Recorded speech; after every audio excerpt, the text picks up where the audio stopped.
Sir, இப்போ over நைட்டில் அமித்ஷாஜி வந்து காஷ்மீரோட தலையெழுத்து மாற்றினான்னு சொன்னீங்க சார். இது மாதிரி தமிழகத்தின் தலையெழுத்து எப்போ மாறும்னு கொஞ்சம் சொல்ல முடியுங்களா? உங்கள் ஆசை விரைவில் நிறைவேறும். இப்போ இந்திய பண்பாடு தமிழர் பண்பாடுன்னு சொல்லி போட்டு நிறைய ஒப்பிட்டு பேசுனீங்க சார். இதில் திராவிட பண்பாடை பற்றி நீங்கள் ஒரு வார்த்தை கூட சொல்றீங்களே. இல்லாத பண்பாடை பற்றி இருக்கிற பண்பாடு தான் சார் பேசுறீங்க, இல்லாத பண்பாட்டை பேசுறேன். திராவிடம்ன்றது எங்கே இருக்குன்னு கேட்குறேன். அவங்க அதான் சார் முக்கியமாக சொல்லிட்டு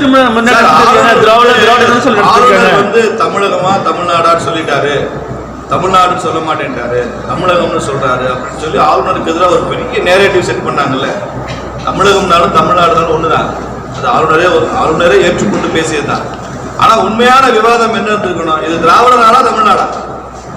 அப்ப இது தமிழ்நாடுன்னா ஒரு கட்சியில ஏன் திராவிடன் பேர் வச்சிருக்கிறேன்? இதுதான் விவாதமா இருக்கணும். அந்த விவாதத்துக்கு திமுக தயாரான்னு கேட்கிறேன். சரி, பொது விவாதம் நடத்தலாம். இது தமிழ்நாடா திராவிட நாடா? இங்க இருக்கிறவங்க 8 கோடி பேர் தமிழனா திராவிடனா? ஒரு விவாதம் வச்சுக்கலாம். திமுக தயாரான்னு பிஜேபி தரப்புல நாங்க கேட்கிறோம். சரி, இப்போ ஆளுங்கட்சியினுடைய தவறுகளை மறைக்கிறதுக்கு வந்து இந்த வடக்கன்ஸ் அப்படிங்கிற பிரச்சனையை வந்து இவங்களா கிரியேட் பண்றாங்க அப்படிங்கிற மாதிரி ஒரு சில தவறுகள் வருது சார். இது உண்மையா இருக்குமோ? யாரு கிரியேட் பண்ணாலுங்க சரி, தமிழ்நாட்டுக்கும் தமிழர்கள் நலன்களுக்கும் நல்லது. ஏன்னா இங்க இருக்கிற வட இந்திய தொழிலாளர்களுக்கு நாம ஒரு பாதுகாப்பற்ற உணர்வை உருவாக்கினால், பிரிவினைவாத சக்திகள் அதை உருவாக்கினா, இந்தியா போல சில பிரிவினைவாத சக்திகள் அங்கங்க இருக்கு சார். அந்த திராவிடத்தினுடைய கொள்கையே அந்த பிரிவினை தான் சார். நான் சொல்றேன், ஏன்னா தமிழர்கள் இந்தியா போல இருக்காங்க.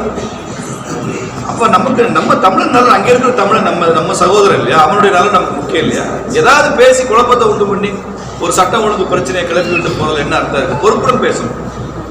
இவங்கெல்லாம் பொறுப்போட பேசணும், தமிழர் நலன் அக்கறையோட பேசணும்.